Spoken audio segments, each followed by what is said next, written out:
And so what they tell us is that these examples and many more could be given.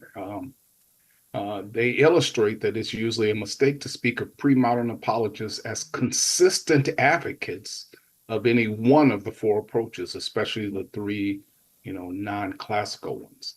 In the second half of the 20th century, as the varying approaches began to gain greater distinctiveness and debates about their relative merits began to take place, several apologists attempted to develop a comprehensive approach that incorporated more than one of these models. And so now that's what we're going to turn to next. These apologists, and they'll give us a list of them here. I think it's four or five that attempted to kind of combine various approaches. Mm-hmm. And we do see this, throughout, especially the early forms of church history. Why is Trinitarian talk kind of regulated to a later period? Well, it's because they were dealing with different topics in the early church, especially once Gnosticism came in, and you're talking about kind of the nature and who is Jesus. And so you're going to find different terminology that will develop later.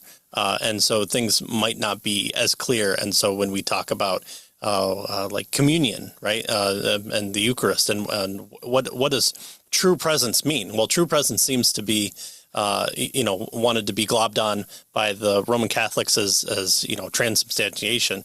But for the pre-Enlightenment era, true presence meant, true spirituality. Like, you can't just say, well, the bread has been changed in some way physically, but the reality of spirituality is there. And so when we look back at the kind of the pre-apologetic era, it's sometimes hard to read it with modern eyes, and we have to do what we do with Bible study, and we take who the audience is and what the nature of everything was, and the dictionaries used at the time, and kind of have to put ourselves back into what they're talking about. So that's what our authors are truthfully telling here, is that why aren't they pure? Why aren't they only holding on to this one aspect? Well, because they're probably dealing with a whole bunch of other things, and it's not developing an apologetic method per se, but we're pulling out from their works, like the Institutes is apologetic in some sense, but it's a complete Bible commentary on top of that as well. So. Yeah, and I thought True Presence was a live video. But right, exactly. Depending on where you're talking about, yes, exactly. Yeah. Well, the first person that we're talking about is Edward John Carnell, one of the first Christian apologists to advocate an approach that was partly presuppositional and partly evidentialist, was Carnell, and he lived between 1919 and 1967. So we zoom past the cross and the Apostle Paul, and we go right to the 20th century. Indeed, a Gordon Lewis summary of Carnell's approach suggests that he sought to integrate all four of the approaches that we have considered, which is kind of impressive thing to do, because they seem to have some similarity, but seem to differ, kind of widely, especially, classical and evidentialist. And then you find a bigger expanse once you get to the other two approaches with Reformed apologetics, or presuppositionalism, and Fideism. But he sought benefit from all four of these areas. Yeah. So what they're going to do with Carnell and all of these folks then is try to pull out the various four areas that they touched on in terms of their apologetics, is what we'll see. So, for instance, they're going to talk about Carnell and classical apologetics. They tell us that he held a mixed view of what we're calling the classical approach to apologetics. On the one hand, he strongly emphasized the fundamental undeniability of deductive logic. So that's clearly a classical approach, right? To start with deductive logic, and you argue to the existence of God, and then the next step then would be the God that we're talking about is seen through the resurrection of Jesus Christ. And so we get to Christianity, that two-step classical approach. He talked about the law of contradiction, better known as the law of non-contradiction, as so basic and that it cannot be demonstrated, right? So the only proof for the law is that nothing is meaningful without the laws being presupposed. So there, that's kind of a classical. I mean, there's some presuppositional ideas in there, but that's kind of a classical approach, focusing on deductive logic and the law of non-contradiction. Yeah, you just had to wait a few more years, and then you get in the postmodernist era, and then you'd actually have to try and argue that a little bit more. In fact, when I was in seminary, Carnell was when I got his book. Most people would have said that he was a presuppositionist, and we'll see that as we go here. Interesting. Yeah, interesting. Well, on the other hand, Carnell rejected the idea that the theistic worldview could be deductively proved. The Bible offers no formal proof for God because nothing significant is known of God until a person directly experiences him through fellowship, which sounds, a little bit on the other end of the spectrum there. And in his later works, Carnell rejected Aquinas's 5 proofs, not because that they were invalid. He does not say that they are or they're not, but because they are spiritually vapid. The conclusion God exists evokes no more spiritual interest than the conclusion Europe exists. Again, you gotta like these authors. We just don't have this type of writing anymore. It's too bad. A person who is convinced by such proofs may believe in God, like James 2:19 says, but he certainly does not believe very profoundly. For a profound knowledge of God presupposes a profound knowledge of sin. And you look at C.S. Lewis, his writing was, I was convinced, by the existence of God because of the sun rises. And, it was this big kind of momentous event in his life where he was convicted of his sin and the proof of God in very quick succession. And it was kind of this big momentous event for him, and it's not a just a spiritually consequential thing, but it was something that the dam broke, and all the belief came out from there. Yeah. All right. Next, they moved in. So that's Carnell and the classical approach. Next, they moved to Carnell and evidentialism. Right? And they tell us that Carnell is much more sympathetic with the evidentialist approach.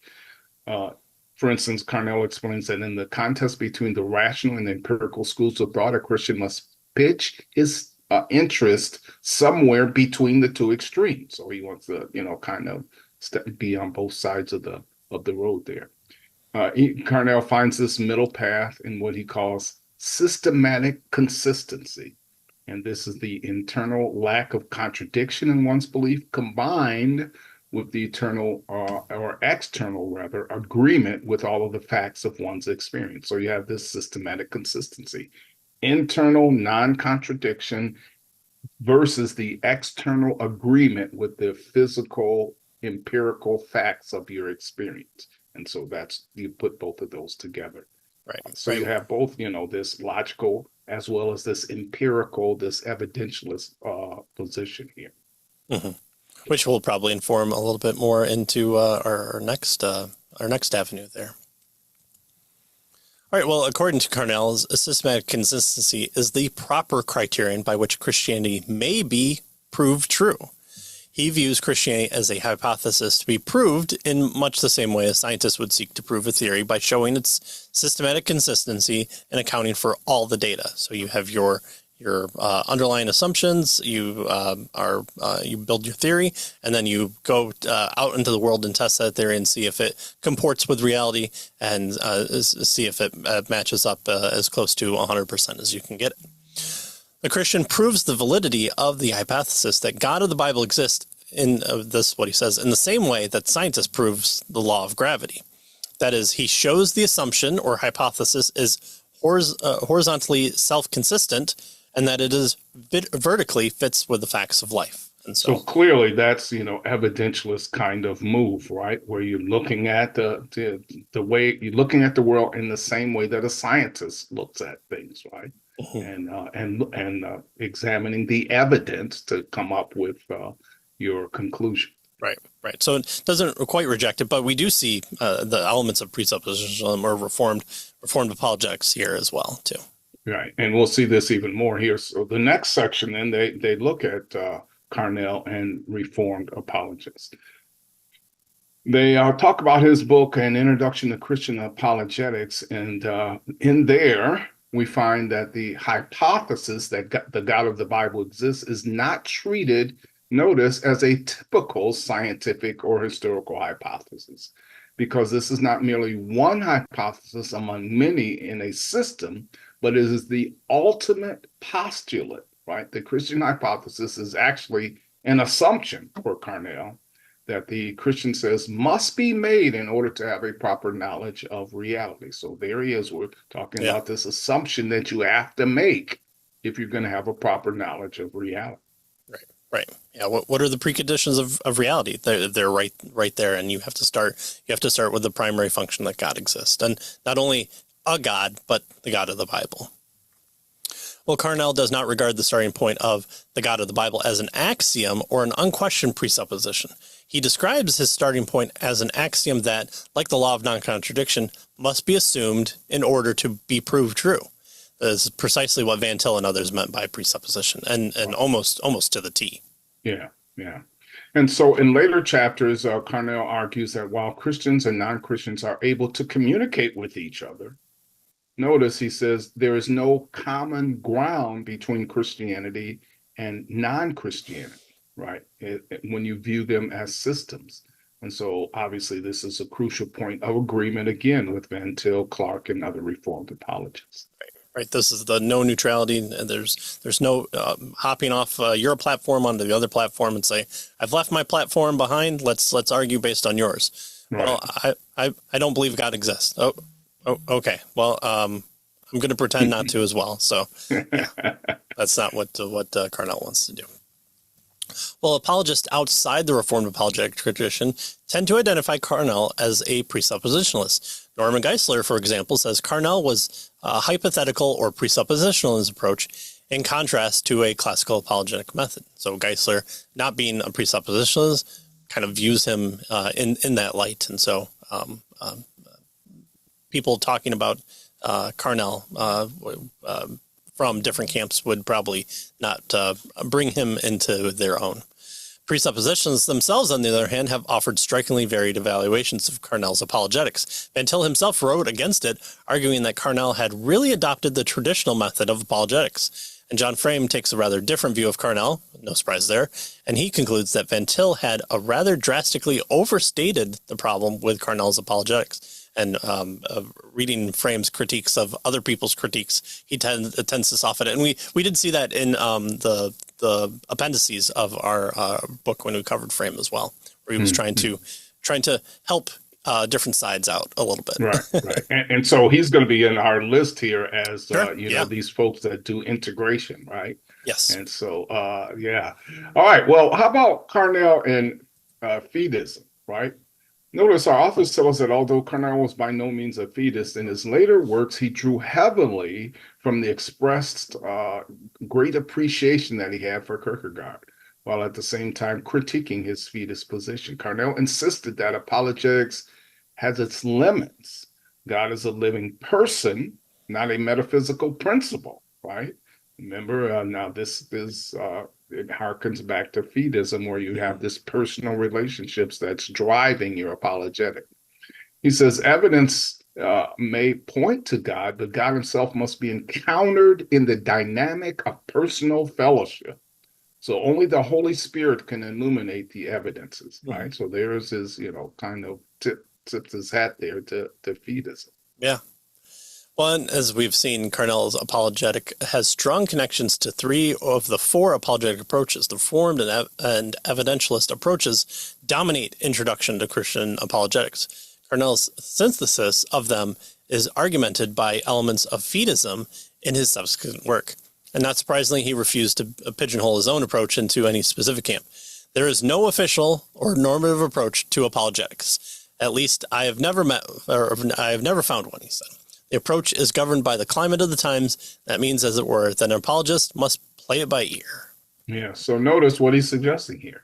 You based on where you are, your conditions, your circumstances, who you're talking to, and that sort of thing, that's going to determine to a certain extent the approach you take, right? And so again, that's kind of this integrative approach that our authors are suggesting here.